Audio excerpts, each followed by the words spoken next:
Hello everyone, welcome to my YouTube channel. It's your girl T. Thank you so much for always choosing to pass by. If you're new, don't forget to subscribe, hit the notification bell, like, share and comment so that we interact.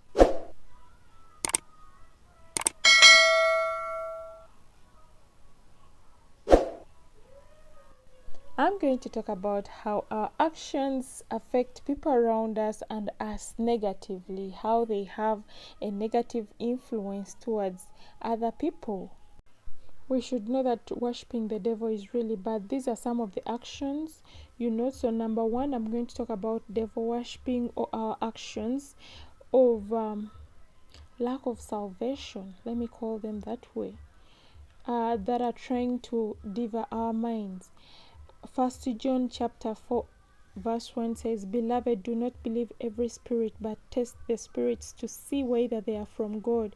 For many false prophets have gone out into the world." Now this happened, you understand? And people were rejoicing on this carnival when they were trying to parade their satanic moves so that the society embraces this, and very many people were clapping their hands as these people were performing rituals. We are living in a spiritual life and a spiritual world. It's either you believe in Christ or in darkness, but they are both spirits. Light and darkness that does not mix. God had to punish them the next day with a lot of floods. They lost valuables, they lost each and everything for this.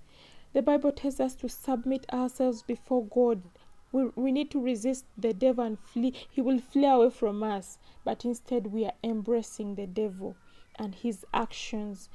The Bible tells us if we confess with our mouth that Jesus is Lord and believe in our heart that God raised him from the dead, we shall be saved.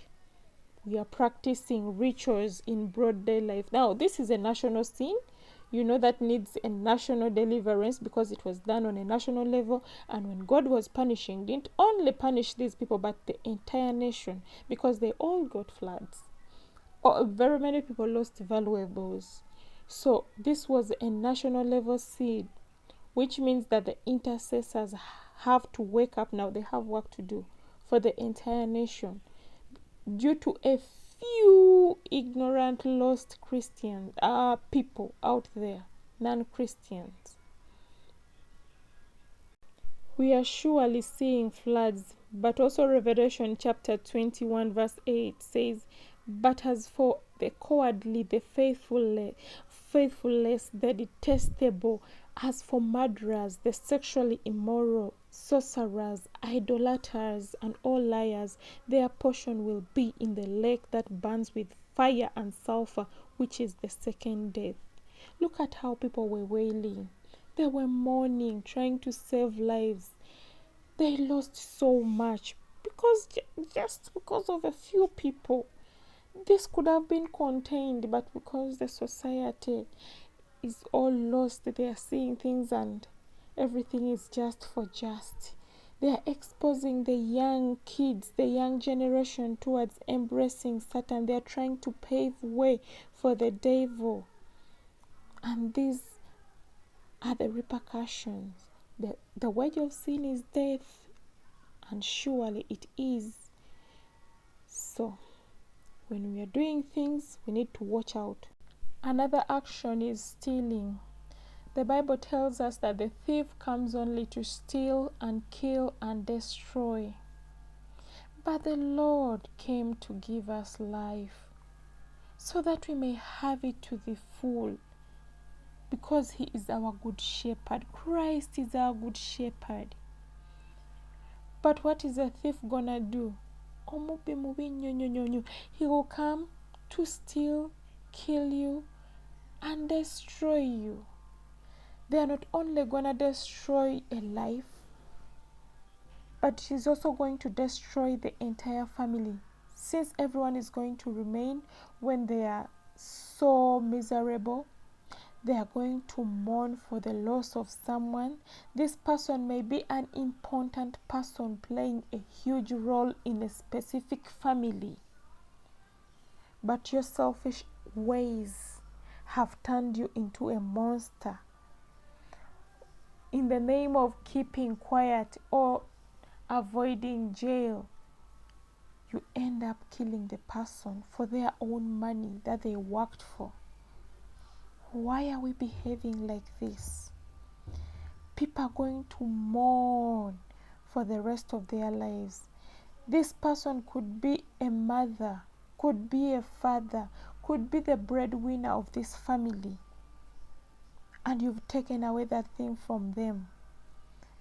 They may be the huge part of other people's lives according to the roles they could be playing that you may not know of. What is going to happen to that husband or that wife who is going to remain behind without a spouse? Think of what is going to happen to that child, that young child who has a whole future to live, but you've taken away their loved ones from them due to your selfish ways. What is going to happen to that old mother, old father who can no longer get a job? You've removed probably the only son or the only daughter from them. They are going to mourn. In fact, they may end up dying anytime soon.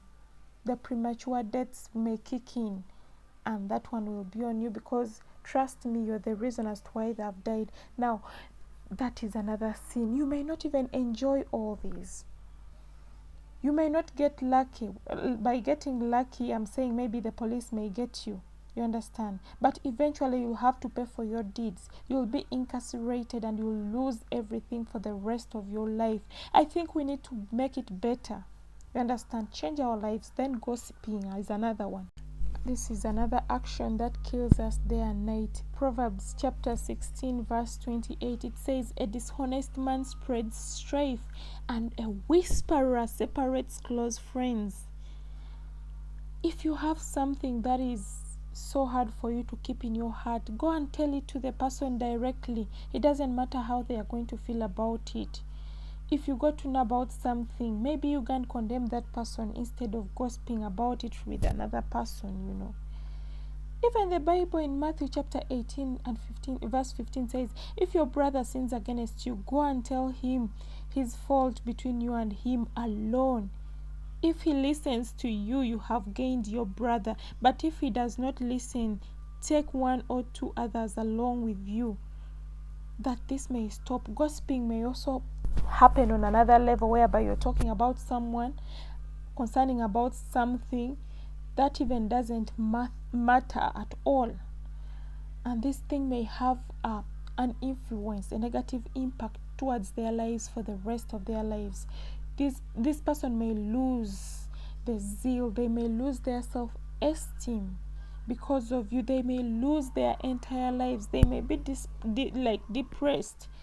A person may end up committing suicide just because of a simple thing, which is gossip. The Bible tells us to be kind and compassionate to one another, forgiving each other just as in Christ God has forgiven us. That is in Ephesians chapter 4 verse 32. We should stop slumbering our colleagues. A gossip betrays a confidence, I'm telling you. We need to avoid it. Anyone who talks about the other so much needs to be avoided at all costs. We need people who are trustworthy. The best ways of letting such things go is by cutting off such people from our lives. These people are not going to only gossip with you, but they are also going to gossip about you. They are laughing with you about others. They will also laugh with others about you. You get? The Bible also tells us an evildoer listens to the wicked lips. A liar pays attention to a destructive tongue. We should admonish those engaging in gossip. For real, they need to be stopped at all costs. Gossiping can lead to depression, suicidal thoughts, eating disorders, anxiety, and a host of other issues. I'm telling you, we need to stop. We need to get better. We need to get better at these sweet nothings. You understand? We need to do things differently. Assuming it was you, we need to be empathetic. Where is the kindness and the compassion? We've lost it. The root cause of gossiping is jealous. Yes, whatever level of jealousy that may be, it is what it is. I'm telling you. So if someone is not of your values, let them go. You understand? Rather than being the reason as to why these people are losing it in life. Gossiping is childish, it is petty, it is immature, it is associated with so many things. Another one is sex. There is this homosexuality which is being portrayed out there, and people are embracing it these days. It's even accepted in churches. People are wedding themselves.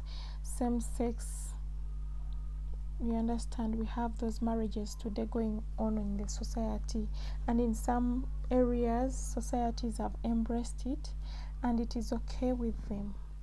Leviticus chapter 20 verse 13 says, if a man has sexual relations with a man as one does with a woman, both of them have done what is detestable.